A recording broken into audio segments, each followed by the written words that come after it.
if you break your arm, an X-ray gives you this really clean binary answer. Right, yeah. You just look at the image. Exactly. You see the jagged white line, the doctor points right to it, and you know exactly what's wrong. It's visible, it's categorized, and honestly, that's just comforting. It's a very straightforward fix. Yeah. But when you step into the world of mental health, it feels like society has essentially been reading the X-ray backwards for, decades. Oh, absolutely backwards. Right, because we've spent generations fearing that certain patients are this profound danger to us. But the medical reality, the actual data we're looking at, shows that they are actually in profound danger from the world around them. It is a complete inversion of reality, and it's driven by this, this cultural narrative that is just so loud and so pervasive that it completely drowns out the clinical truth. Yeah. Like, we prefer the neat, dramatic storylines we see in thrillers over the nuanced and often really quiet reality of neurological vulnerability. Okay, let's unpack this because we are navigating some deeply misunderstood territory today. For sure. We are looking at a vital brief put together by Coping and Healing Counseling, also known as CHC.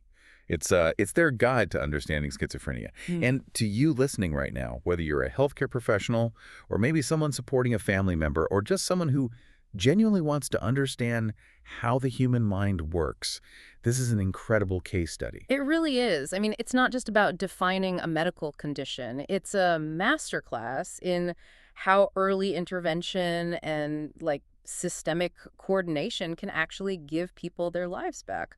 Right. Our mission today is really twofold. First, to completely dismantle the myths surrounding one of the most stigmatized diagnoses out there. Yeah. And second, to look at how modern coordinated telehealth is just fundamentally altering the landscape of care, specifically in Georgia. Which is huge because the intervention models we have now are revolutionary, but you can't use them if the stigma's still there. exactly. You can't actually deploy those interventions effectively if the society surrounding the patient is still, operating on myths from 50 years ago. Which brings us right to the loudest myth of all. Yeah. Like the ultimate bad Hollywood movie trope that just refuses to die. The idea of the split personality. Oh, yeah. That one is so entrenched. It really is. The public consciousness has basically welded schizophrenia and dissociative identity disorder together. Yeah. Right? Like they're the exact same thing. And they are entirely different psychological phenomena. Dissociative identity disorder, what we used to call multiple personality disorder, that involves a fracturing of the self into distinct identities, usually as a severe trauma response. Okay. Schizophrenia has absolutely nothing to do with multiple personalities. Nothing at all. Zero. It is a brain-based condition that's characterized by a fundamental disruption in how the brain processes reality. It is not a splitting of the ego or personality. Wow. Okay. But the trope survives. And there's this even more damaging layer to that trope, which is the assumption of inherent violence. Yes. Like the unpredictable, dangerous character are just lurking in the shadows. Why do you think these specific myths, the split personality and the violence, are just so persistent despite the medical reality? What's fascinating here is that it really comes down to the mechanics of human fear, right? And this concept of cognitive offloading. Cognitive offloading. Yeah, so when we encounter someone whose reality doesn't match ours, someone who might be responding to internal stimuli that we can't see or hear, it triggers this primal uncertainty in us. It's like a threat response. Exactly. We don't understand it, so our brain just takes a shortcut and labels it dangerous. Because if we label a patient as a dangerous other, society doesn't have to feel responsible for them. Oh, wow. That's really dark, actually. It is the tragedy of this diagnosis. We can just lock them away or avoid them, but the text is so clear on this and the data backs it up completely. Individuals living with schizophrenia are far more likely to be victims of violence than perpetrators. Victims, not perpetrators. Yes. They are overwhelmingly the prey in these situations, not the predators. It's essentially this misdirected survival instinct on our part. Yeah. But let's look at the actual vulnerability of the patient then. How does this condition physically make them targets?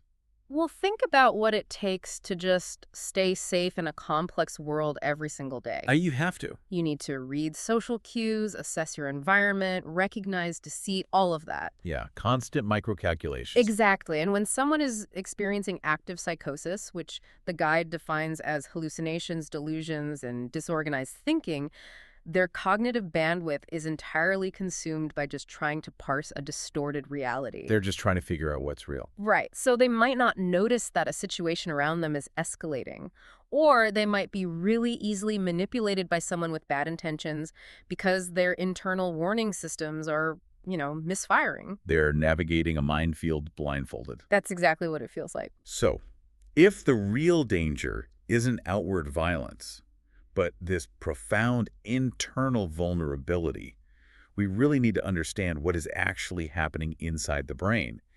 And the guide breaks down the symptoms into two distinct categories. Yes. We have psychosis, which we just touched on, and then what it calls negative symptoms. And it lists things like reduced motivation, flat affect, and social withdrawal. Right. I want to pause on that terminology, though, because I think I need to push back a little here. When anyone hears the word negative, the immediate assumption is simply, well, bad. Is that what the medical guide means here? I'm so glad you brought that up because no, in this clinical context, negative doesn't mean bad. Okay, what does it mean then? It means subtraction. Think of it like a mathematical concept. Oh, interesting. Psychosis, the hallucinations, the delusions, those are considered positive symptoms because something has been added to the person's baseline reality. Right, they are seeing or hearing things that aren't there. The brain is generating surplus information. Exactly, a distorted surplus. So negative symptoms are the exact opposite. Something is being taken away from normal human functioning. Subtracted. Yes, so take flat affect. That is the subtraction of emotional expressiveness. The person might be feeling things deeply on the inside, but their face and their voice are just stripped of the ability to show it.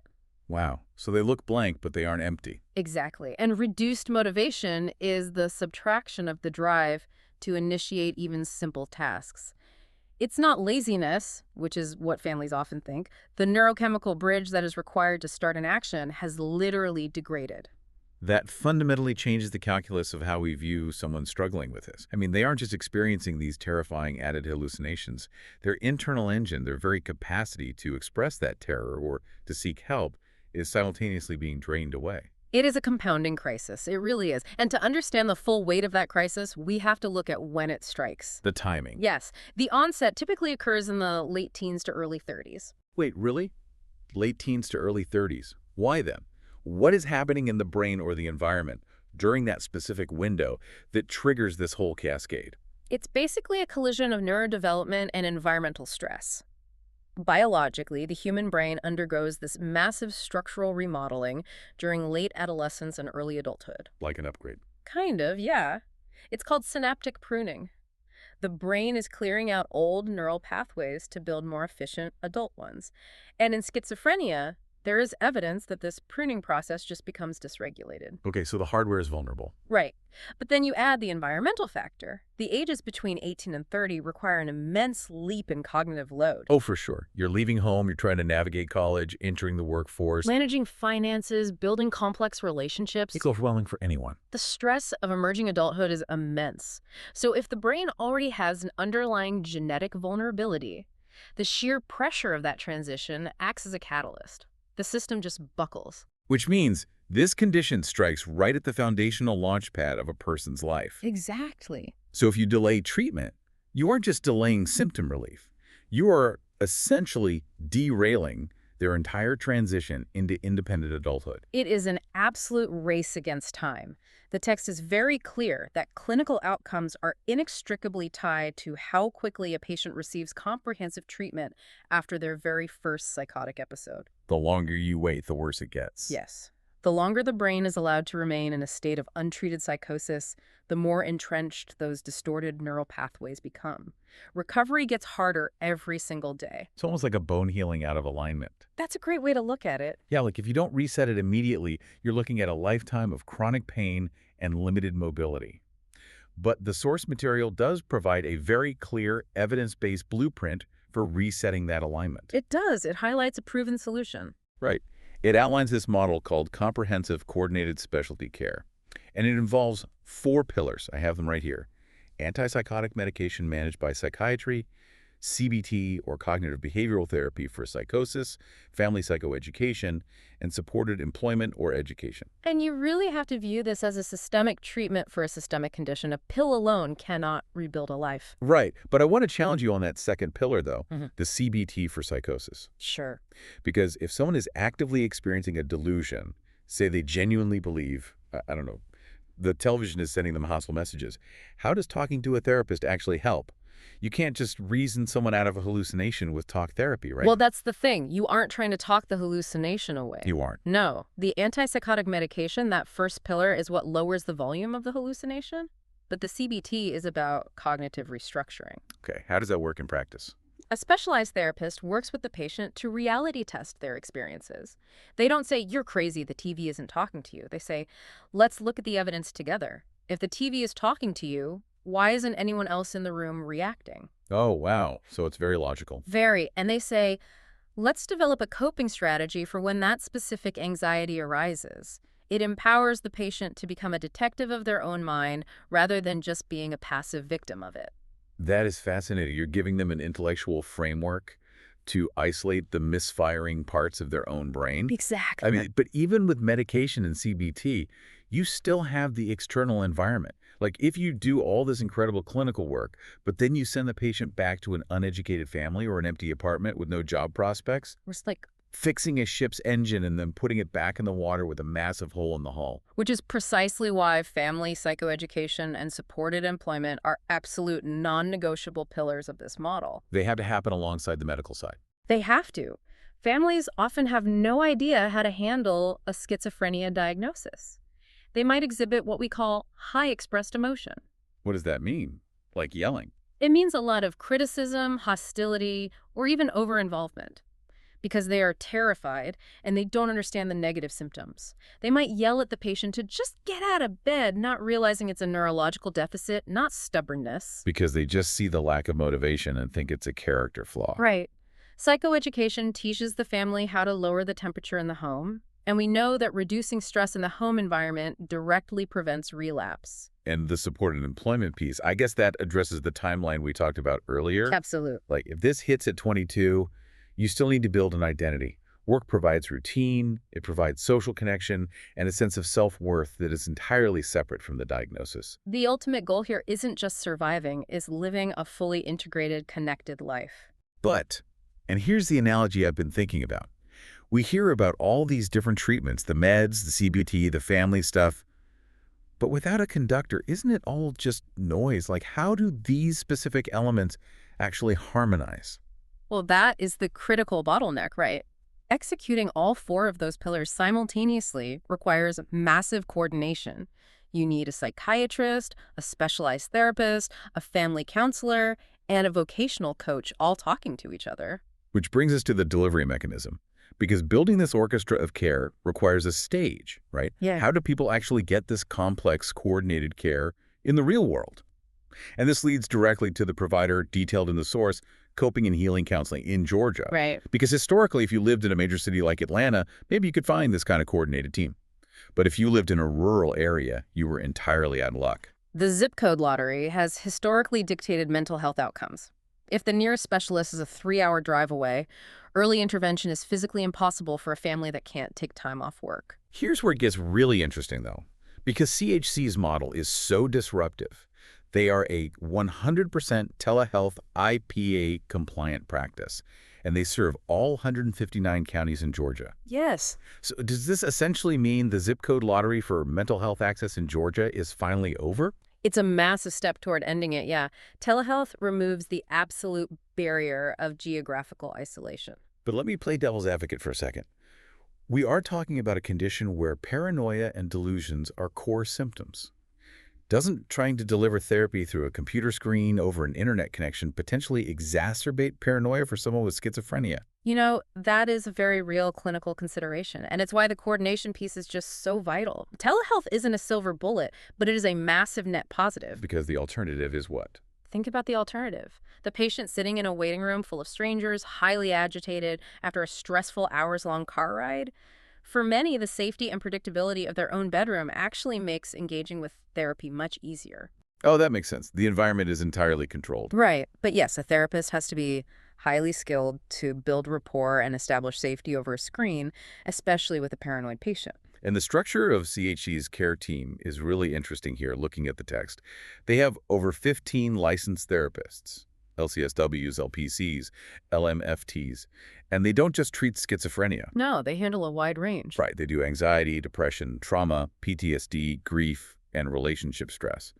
They work with individuals, couples, families, and teens from age 13 up. They even offer life coaching. But crucially for schizophrenia, they do not prescribe the antipsychotic medication themselves. Right, and that clinical division of labor is essential to understand. Why is that? Well, licensed clinicians in psychiatry handle the official diagnosis and the prescription of medication. CHC's role is to provide the critical infrastructure of the other three pillars. They are the ones actually on the ground doing the CBT for psychosis, conducting the family psychoeducation, and providing the life coaching. And they collaborate closely with the medical prescribers to ensure the therapy aligns with the medication management. They are essentially the nervous system of the patient's care, connecting the medical interventions with the daily realities of the patient's life. Exactly. And they have deliberately built a diverse, culturally competent team to do this. Which has to be so important. Cultural competence cannot be an afterthought in this kind of care. How a patient expresses distress, how a family views mental illness, even the specific nature of a patient's delusions, they are all heavily influenced by cultural background. Yeah, that makes a lot of sense. If a therapist doesn't understand the cultural context of, say, a family in rural South Georgia versus a first-generation immigrant family in Atlanta, the psychoeducation pillar will completely collapse. Trust is the currency of therapy, and cultural competence is how you mint that trust. And then there is the financial currency, which honestly might be the most staggering detail in this entire document. It really is incredible. Because we know that severe mental illness often disrupts a person's ability to work, which throws families into complete financial chaos. But CHC accepts Medicaid with a $0 copay. $0? Zero. And for major commercial plans, they list Aetna, Cigna, Blue Cross Blue Shield, United Healthcare, and Humana. The out-of-pocket is just $10 to $40 a session. Let's look at the systemic implications of that for a second. Yeah, please. When a family is dealing with a first episode psychosis, they are in a state of absolute emergency. If they then discover that specialized therapy is going to cost $200 an hour, the financial stress alone can fracture the family unit. And we just said stress triggers worse symptoms in the patient. Exactly. By removing the financial friction with a $0 Medicaid copay, you ensure that the early intervention we know is so critical can actually happen before the patient requires state institutionalization. It is preventative economics. Keeping someone stable, employed, and with their family is infinitely better for society and the state budget, honestly, than a lifetime of emergency room visits and crisis care. It changes the entire ecosystem of healthcare in the state. Telehealth combined with radical financial accessibility means that a family in the most remote corner of Georgia can access the exact same coordinated specialty care as someone sitting in downtown Atlanta. Wow. So we've covered incredible ground today. We started by looking at how society has been reading the X-ray backwards, right? Fearing patients who are actually profoundly vulnerable to the world around them. We really had to unlearn that stigma first. Yeah, and then we broke down the mechanics of the brain's misfiring, understanding the difference between the additions of psychosis and the devastating subtractions of motivation and effect. And we saw why those late teens and early 20s are such a critical high-stress threshold, making early coordinated intervention an absolute necessity to prevent long-term cognitive decline. Right, the race against time. And finally, we saw how that theoretical model, the orchestra of medication, CBT, and family support, is being practically applied across all 159 counties in Georgia by coping and healing counseling, removing both the geographical and financial barriers. It's a game changer. It really is. Now, if you are listening to this and realize that this level of coordinated care is exactly what your family or someone you know has been searching for, the infrastructure is already there. You can reach Coping and Healing Counseling directly at 404-832-0102. Their website is chihdtherapy.com.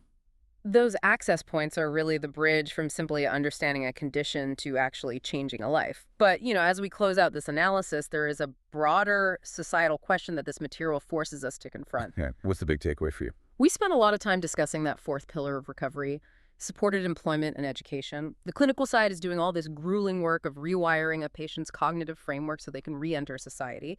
But look at the reality of our modern, hyper-optimized workplaces and rigid academic institutions. They aren't exactly forgiving. No, they aren't. Are those environments actually designed to catch these people, or are we sending newly stabilized individuals into systems that punish the absolute slightest deviation in productivity or social conformity? That is a tough question. We require the family to undergo psychoeducation to support the patient at home, but perhaps society itself needs a massive dose of psychoeducation if we ever truly want these individuals to live the integrated, connected lives they deserve. Wow.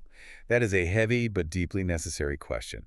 Are we demanding that patients do all the work to fit into a broken world, rather than adjusting the world to support their healing? It completely flips the responsibility back onto us. It really does. Well, understanding the reality of conditions like schizophrenia and seeing the coordinated care happening right now through providers like CHC brings a tremendous amount of clarity to what was once a very murky landscape. Thank you so much for joining us on this deep dive. Stay curious, keep questioning the narrative, and we will catch you on the next one.